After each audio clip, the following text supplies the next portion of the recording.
Tú siempre estás aquí, tan cerquita de mi vera, que te puedo sentir. Buenas noches a todos. Deseo que la gracia de Jesucristo esté con vosotros en vuestros hogares y que en la comodidad del hogar en esta noche estéis sintiendo la rica bendición del Espíritu Santo que está con nosotros administrándonos. Gracias damos al Señor por su siervo que está llevando o ha llevado la primera parte, por las alabanzas, por las oraciones. También clamamos al Señor por las peticiones, que Dios, que es rico en misericordia, siempre va a efectuar mucho más poderosamente de lo que pedimos o entendemos todo aquello que esté dentro de su divino propósito. Me gustaría compartir con vosotros en esta noche un tema que creo que es precioso, porque todo lo que está en la palabra del Señor es precioso y es maravilloso, y vuelvo a repetir, en la comodidad de nuestras casas, en la bendición de nuestros hogares, rogamos que el Espíritu Santo nos hable a través de su palabra. En el libro de Juan, capítulo 16, verso 8 en adelante, dice así la palabra del Señor. Pero yo os digo la verdad, os conviene que yo me vaya, porque si no me fuera, el Consolador no vendría a vosotros, mas si me fuere, os lo enviaré. Y cuando Él venga, convencerá al mundo de pecado, de justicia y de juicio.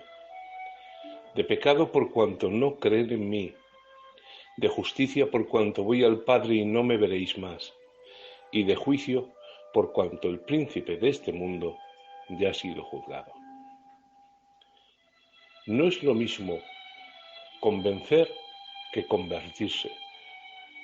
La conversión es nuestra respuesta a la llamada del Evangelio, en la cual nos arrepentimos de nuestros pecados y ponemos nuestra confianza en Jesús. Por consiguiente, la conversión requiere dos movimientos previos: fe, por la cual acudimos confiadamente al Salvador, y arrepentimiento, por el cual nos volvemos del pecado y ponemos nuestra vista en el crucificado. Debo de decir que el hecho de que la conversión sea la media vuelta que el pecador da en su relación con Dios no significa que ese acto sea algo de propia iniciativa. Solo podemos ser activos, esto es, reaccionar a la palabra predicada con base a la gracia y al poder del Espíritu Santo que opera en nosotros. Amén. La palabra convencer, a diferencia de conversión, es una traducción de una palabra griega que significa persuadir a alguien de la verdad. La convicción, pues, ofrece una prueba de lo que es verídico, pero no garantiza que la verdad se acepte, lo cual es el paso anterior para que la persona se convierta. ¿De qué somos convencidos? Tenemos que notar el pecado particular del cual el Espíritu Santo traerá convicción.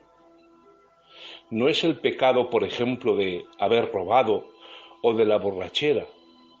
Dice la Biblia, de pecado por cuanto no creen en mí. El Espíritu Santo es el que da convicción de un pecado del cual la conciencia del ser humano nunca se va a autoconvencer. Vuelvo a decir, no es el pecado de robar o de borrachera. El Espíritu Santo convence al hombre del pecado de la incredulidad. Vuelvo a leer el texto. El Espíritu Santo convencerá al hombre de pecado por cuanto no creen en mí. Tengo que decir algo que debemos de entender y de comprender. La incredulidad en Jesucristo es el más grande de todos los pecados. Y escuchad, es el único pecado en la actualidad que condena, porque causa el rechazo del único medio del perdón de Dios. Sé que ahora te estás preguntando, bueno, eso que has dicho suena muy fuerte. ¿Y qué pasa con robar? ¿Qué pasa con la borrachera? ¿Qué pasa con el asesinato? Es muy sencillo, hermanos. Hace poco tiempo en Estados Unidos, un hombre por no poner un intermitente en una intercesión, fue detenido por la policía en un control rutinario de esta en una ciudad. Cuando la policía detuvo a este hombre, le pidió la documentación y este hombre se la entregó. Cuando comprobaron los datos, sorpresa, era un hombre que estaba buscado en varios estados de Estados Unidos por robo, asalto a mano armada y asesinato. Cuando la policía se dio cuenta de quién era ese personaje, inmediatamente lo detuvieron y lo llevaron a la cárcel.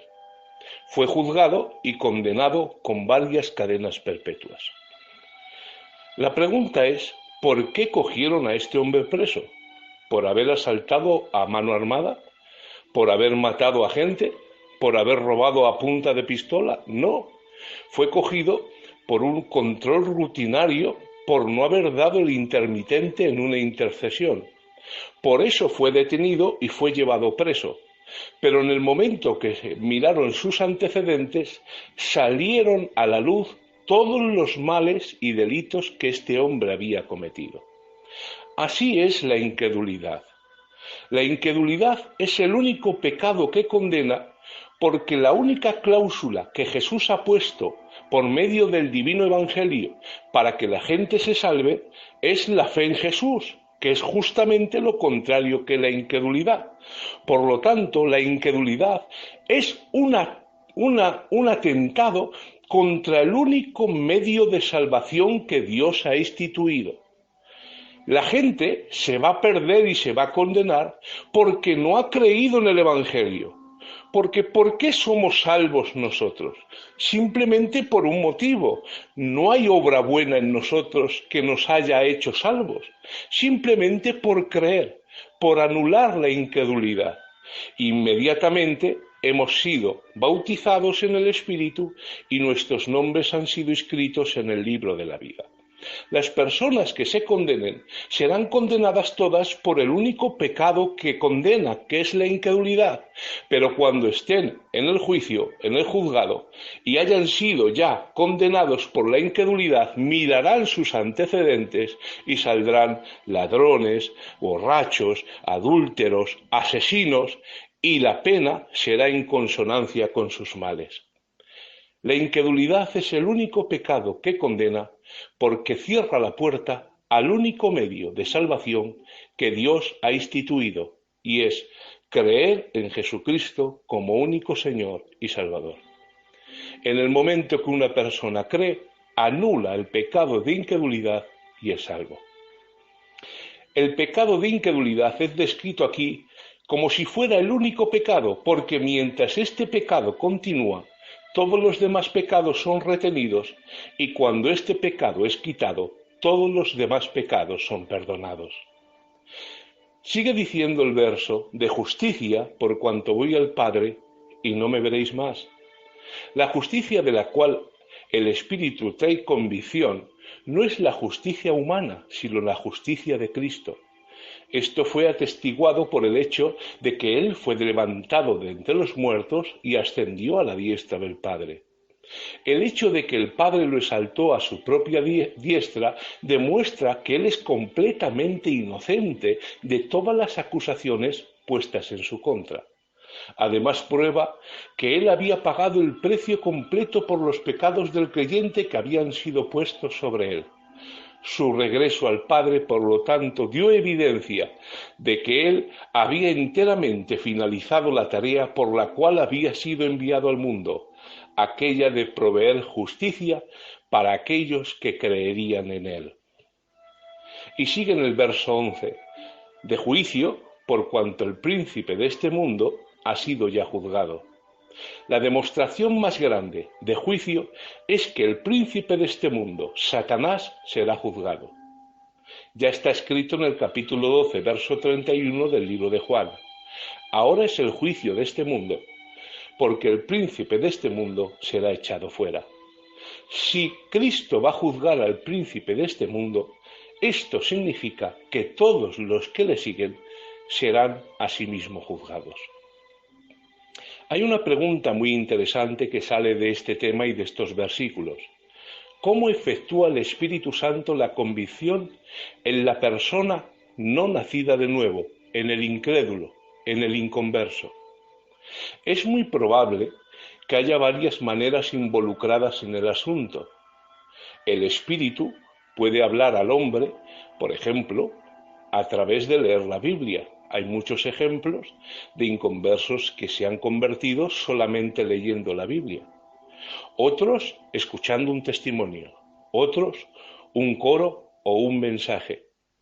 Pero ya sea que haya personas involucradas por medio, un cantante, un predicador, el que dice el testimonio, o no las haya, recuerda algo: el Espíritu Santo tiene que efectuar la convicción.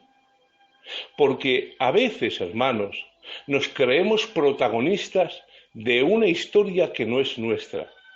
Llegamos a pensar que nuestras presentaciones ingeniosas y convincentes, que nuestras anécdotas, que nuestra inteligencia, que nuestra agudeza, que nuestros detalles, que nuestro teatro puede crear convicción en aquella persona que no tiene a Cristo. Y no es así, hermanos. La convicción de pecado solamente la puede hacer y la puede lograr la persona gloriosa del Espíritu Santo. Por esto, escuchen lo que les voy a decir. Cuando se hace un llamado para que la gente acepte a Jesús y se presiona a la gente de más en un llamado, lo único que está demostrando el que tal haga es una falta de fe en la obra del glorioso Espíritu Santo. Porque no eres tú el que produce convicción en las almas. No soy yo el que produce convicción. Es el Espíritu Santo. De la misma manera que no es labor del sembrador que la tierra produzca fruto. El sembrador solamente tiene que lanzar la semilla. Ya tiene la semilla en sí mismo el poder y el germen de la vida para que, si haya las condiciones adecuadas, poder dar fruto a su tiempo. Por esto, cuando un sembrador salió a sembrar, una parte cayó en el camino endurecido por las pisadas de los hombres, otra en medio de pedregales que no había profundidad de tierra, otra en medio de los espinos y abrojos que ahogaron la semilla, pero otra cayó en buena tierra y produjo a 160 y a 30 por uno. El sembrador, después de sembrar, no se quedó toda la noche mirando la semilla, ni animando a la tierra, ni quedándose a ver qué podía hacer más él para que la tierra germinase y diera vida. No, sembró la semilla y se fue a casa. Se cambió, se pegó una ducha, cenó y se quedó un rato viendo la televisión, porque lo único que puede hacer el sembrador es repartir la semilla. Esto es predicar el sano evangelio de Jesucristo. Después es la palabra recibida, en esto es la condición interna de cada corazón la que a su tiempo dará fruto o no lo hará. La verdadera convicción es la influencia del Espíritu Santo en la vida del perdido, que le demostrará que es culpable, que Dios es justo y que todos los pecadores merecen juicio. Una vez que el pecador ha despertado a la gran necesidad de su alma por medio de la obra inigualable del Espíritu Santo, la Biblia nos dice que el Espíritu Santo siempre lo llevará a Cristo. Por la acción de la gracia preveniente, ¿qué tipo de fe entonces es la que capacita a tener al creyente el Espíritu Santo? Lo dice el libro de Hebreos capítulo 11, verso 1. Es pues la fe, la certeza de lo que se espera, la convicción de lo que no se ve. La Biblia dice certeza, que viene de una palabra que literalmente significa fundamento, aquello que sostiene nuestra esperanza. Vuelvo a decir que la fe es el fundamento que sostiene nuestra esperanza. Por lo tanto, la fe no es un ciego tanteando en la oscuridad, porque fe sin conocimiento es fanatismo. La fe no es un ciego tanteando en la oscuridad, sino una certeza, una convicción de que la palabra de Dios es verdadera. Es por esto que la fe no se fundamenta en ninguna opinión humana ni sentimiento humano, sino en la palabra de Dios que reina para siempre. Aquí está el orden que debe de seguir el creyente. La palabra guía, la fe pone su ojo sobre la palabra y el sentimiento pone su ojo sobre la fe. Primero la palabra, después la fe y después el sentimiento en este orden. Todo va a ir bien mientras este orden sea observado, pero en el momento en que la fe da la espalda a la palabra y mira el sentimiento, todo el proceso se tambalea y se derrumba. Es por esto que la verdadera fe bíblica que agrada a Dios no está basada en mitos, en historietas, en cuentos ni en historias, sino en la palabra de Dios legítimamente interpretada en su contexto y en su elemento. La fe bíblica siempre implica un elemento volitivo o de voluntad. Después de saber lo que Cristo ha prometido y después de aceptar la verdad de que esa promesa es cierta, entonces la fe siempre lleva dentro de sí misma la semilla de la acción. Como dijo aquel dicho, la fe sabe caminar. El conocimiento en sí mismo no es suficiente. Un hombre puede tener el conocimiento de que Jesús es Dios y aún rechazarlo como Salvador. Por eso dicen las Escrituras una verdad terrible. Los demonios creen que Dios es Dios y tiemblan, pero están condenados. La verdadera fe está en la jurisdicción de la voluntad. La fe, pues, es por lo tanto un alma saltando para abrazar la promesa. Como dice la Biblia en Romanos 4:21, hablando de Abraham, que estaba plenamente convencido de que era también poderoso para hacer todo lo que había prometido. De ahí que esta fase de la fe está comprendida por dos elementos. Primero, rendición del corazón a Dios. Por eso dice Proverbios en el capítulo 23, dame, hijo mío, tu corazón. Y segundo, la apropiación de Cristo como Señor y Salvador. Significa recibir plenamente todo lo que Él ha hecho en el Calvario para la redención del alma. Por eso dice en el libro de Juan, capítulo 1, verso 12, mas a todos los que le recibieron, a los que creen en su nombre, les dio potestad de ser llamados o hechos hijos de Dios. ¿Cómo describe el Nuevo Testamento la noción de la fe? De dos maneras. La primera es como una mirada al Calvario. Por eso dicen las Escrituras, y como Moisés levantó la serpiente en el desierto, así es necesario que el Hijo del Hombre sea levantado para que todo aquel que en él crea no se pierda, mas tenga vida eterna.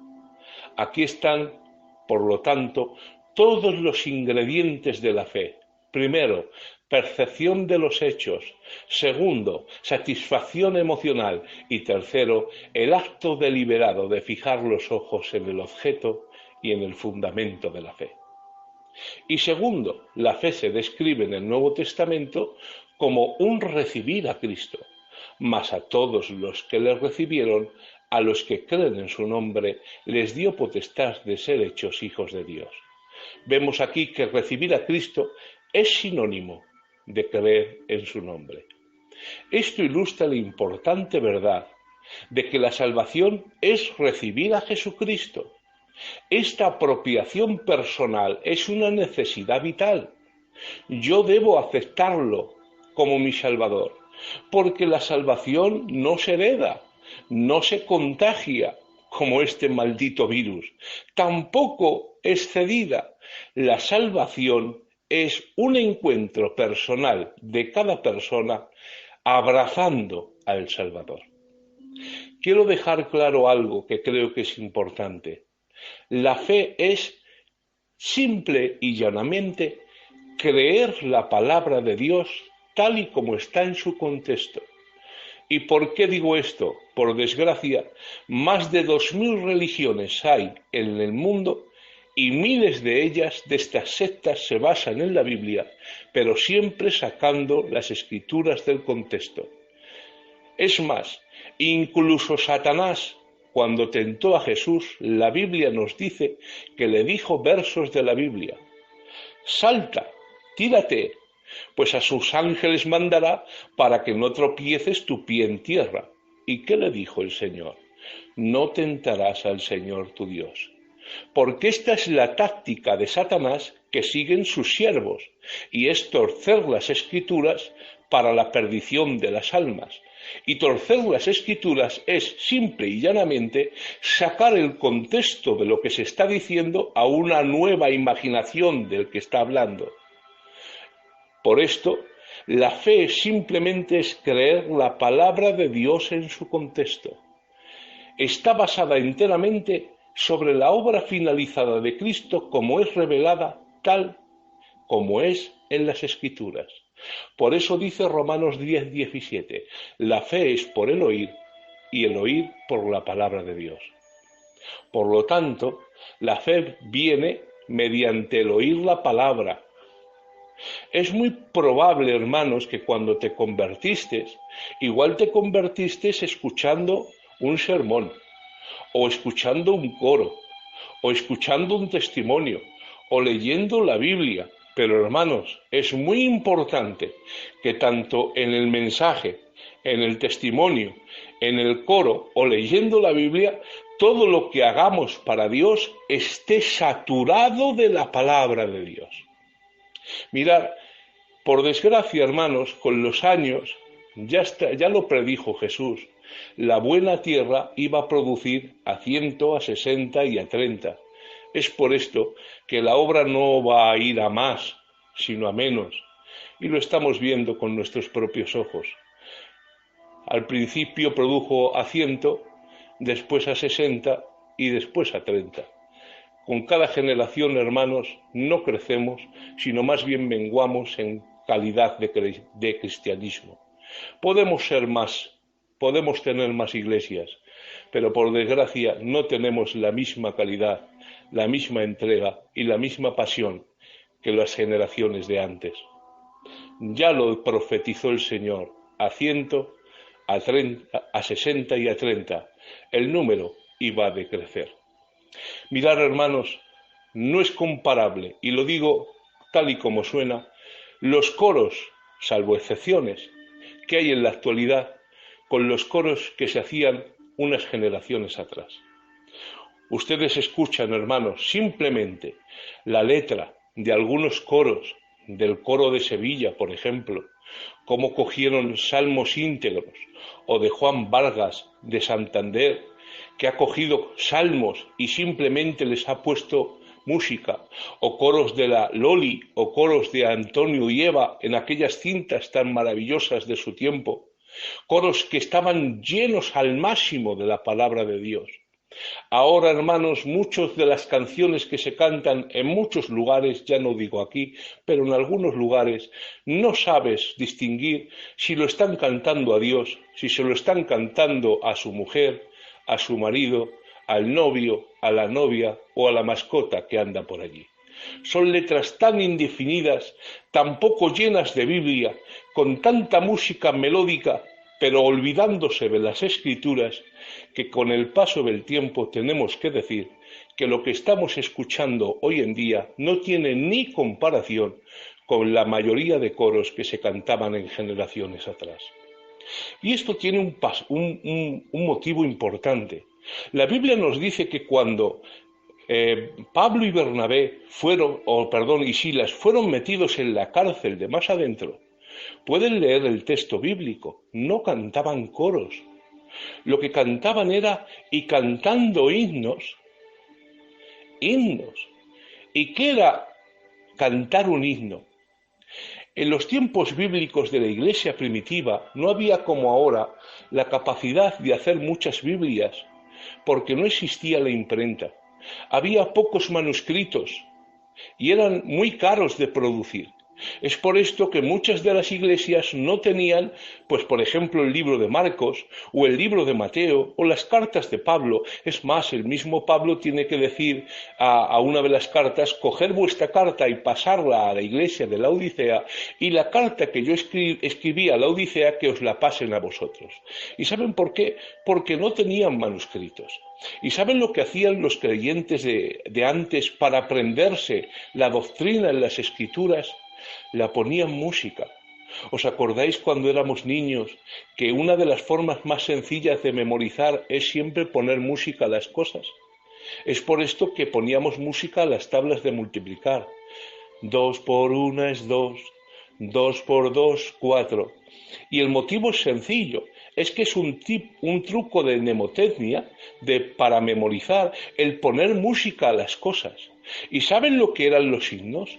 Los himnos eran porciones de doctrina que se cantaban en la iglesia primitiva para recordarlo y que lo supieran los creyentes. ¿Quién no sabe ese pasaje de Filipenses?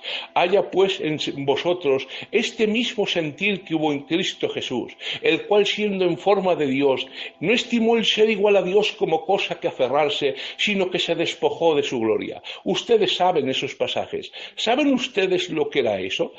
Ustedes tienen que saber que eso era un himno. Eran porciones de doctrina a las cuales se ponían música para que los creyentes de la iglesia primitiva supieran las escrituras y lo que creían.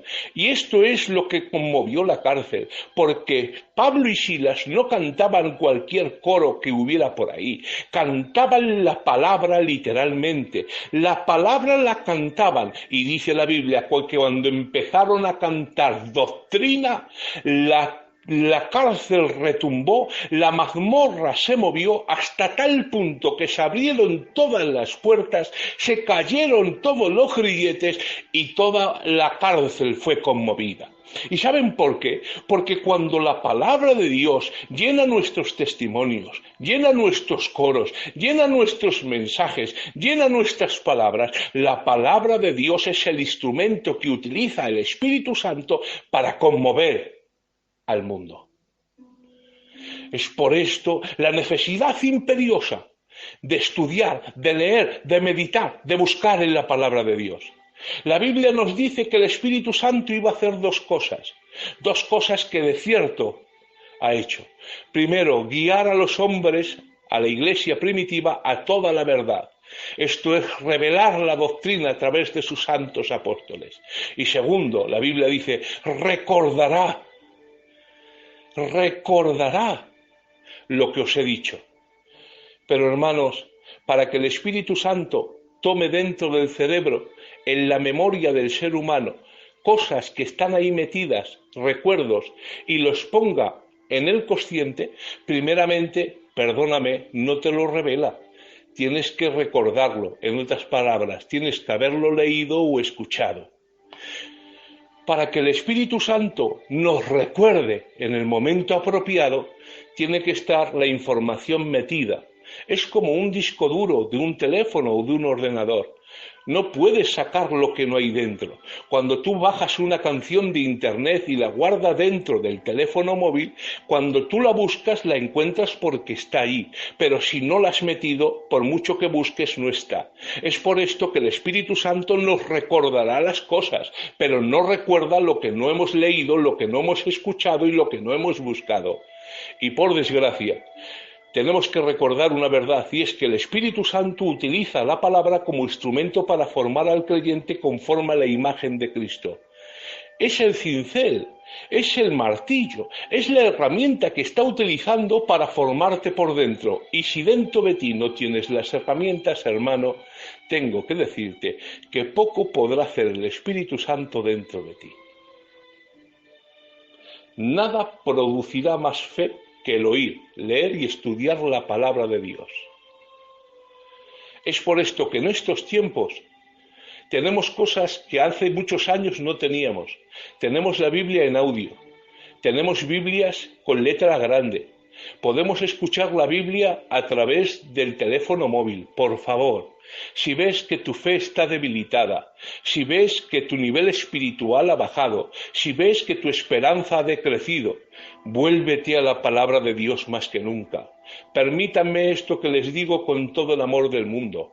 No necesitamos festivales, no necesitamos danzas. Y te voy a decir el por qué. Porque estamos en medio de una pandemia mundial. Muchos de nosotros estamos de luto. Muchos de nosotros estamos en crisis económica. Muchos de nosotros estamos en un proceso de desánimo y estamos con los brazos caídos, debilitados por tantos meses de esta situación. Hemos vivido situaciones que Dios nos libre, nos guarde y nos defienda, pero no es una situación puntual, es una situación que se está manteniendo durante meses y si Dios no lo evita antes, va a pasar como mínimo un año más de estar en esta situación. ¿Y sabes lo que tienes que hacer? No tienes que hacer danzas, ni tampoco estar haciendo cosas superficiales como festivales, no. Lo que necesitamos más que nunca es volvernos a la palabra de Dios con toda nuestra mente, con todo nuestro corazón, con todas nuestras fuerzas. Da igual que entiendas muy poco o que entiendas mucho, pero la palabra de Dios, la Biblia nos dice que produce fe en el corazón del ser humano. Necesitamos, hermanos, llenar nuestra mente de la Biblia. Estamos sometidos a mucho desánimo, a mucha tensión. Necesitamos que la Biblia sature nuestros pensamientos. Nuestros pensamientos están vacíos y Satanás lo está utilizando para lanzarnos flechas malignas que cada vez está trayendo más desánimo, más desaliento, más falta de fe, más dureza. El único arma que tenemos para luchar contra todo eso es la palabra de Dios. Ya lo hacían nuestros mayores, no nos enseñaron el camino. Cuando había problemas y tribulación, no se pasaban las noches orando y leyendo la Biblia, hermanos. Ya no te digo que te pases toda la noche leyendo la Biblia, pero guárdate un cachico de tiempo todos los días para que la palabra de Dios proteja tu mente, cuide tu corazón, sane tus sentimientos. ¿Con quien no conoce aquella anécdota de una canasta de carbón que el gitanico viejo le dice al niño: hijo, lleva esta canasta de carbón, de mimbre, llévala al río y métela y la traes? El niño le estaba preguntando al abuelo: abuelo, yo leo la Biblia y no la entiendo. Yo leo la Biblia y no la entiendo. Y fíjate el ejemplo que le pone el gitano: hijo, coge esa canastilla de mimbre que utilizamos para el carbón y llévala al río y me traes agua. Y el niño fue, la llevó al río, la metió en el río y cuando la sacó, el agua se caía. Cuando fue donde el abuelo no había agua. Abuelo, no te puedo traer agua en la canasta. ¿No ves que es de mimbre y el agua se cae? Vuélvelo a hacer. Le mandó varias veces. Y el niño cada vez más frustrado: ¿no ves que no te puedo traer agua? Y el abuelo le dijo: es verdad, no retiene el agua, pero mira la cesta, se ha limpiado. Porque da igual que no retengas mucho o que no tengas mucha memoria. Cuando metes tu mente en la palabra de Dios, la palabra de Dios limpia tu mente y tu corazón. ¿Con qué limpiará el joven su camino? Con guardar su palabra. Y ya termino con esto. El Espíritu Santo produce fe y también produce arrepentimiento. El arrepentimiento, como la fe, es anterior a la regeneración. La verdadera naturaleza del arrepentimiento es un sincero cambio de mentalidad, obrado por la convicción del Espíritu Santo y seguido por un cambio radical de conducta. Es un cambio sincero y cabal de la mentalidad en disposición en cuanto al pecado. Por lo tanto, involucra un cambio de mente, un cambio de sentimiento y un cambio de voluntad. Implica un elemento emocional, porque el arrepentimiento es una angustia según Dios por el pecado.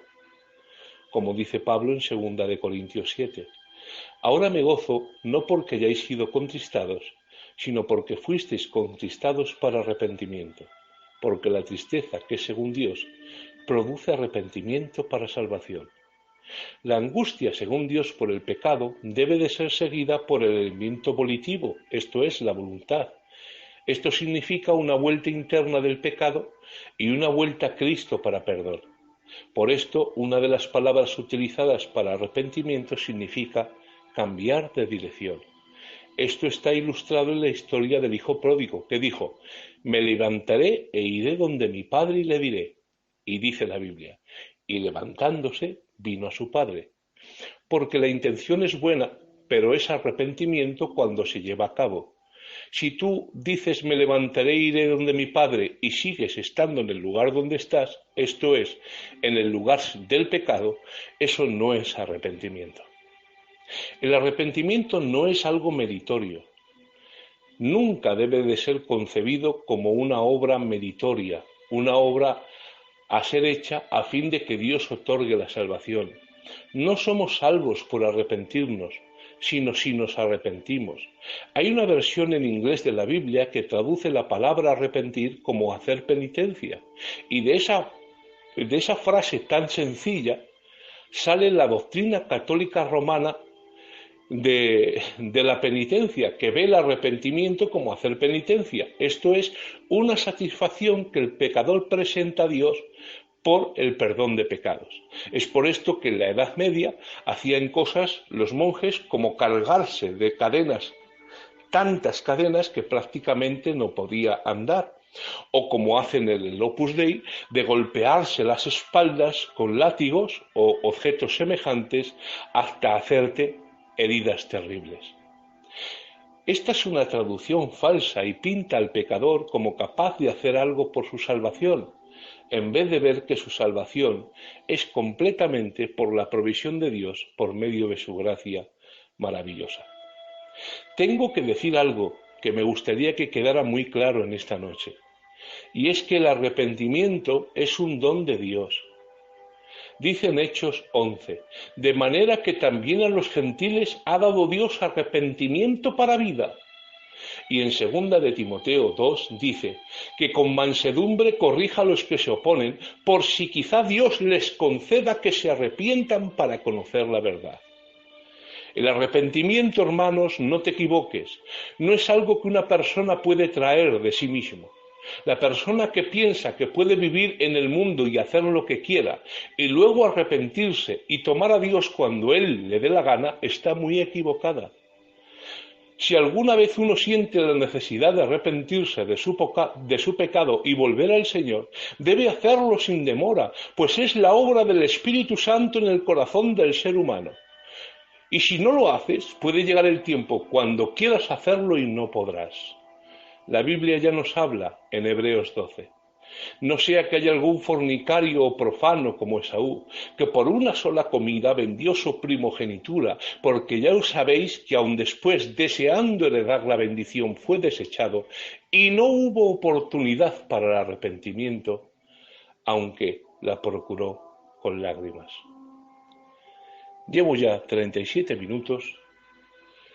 Hay muchísimo tema para seguir hablando, pero hasta aquí, hermanos. Espero que estas palabras les hayan hecho bien, les haya servido de bendición. Allá donde estén en sus hogares, les mando un abrazo muy fuerte. Deseo que la gracia y la bendición de Dios llene sus vidas, sus hogares, sus matrimonios y sus familias. Un fuerte abrazo y que Dios les bendiga mucho.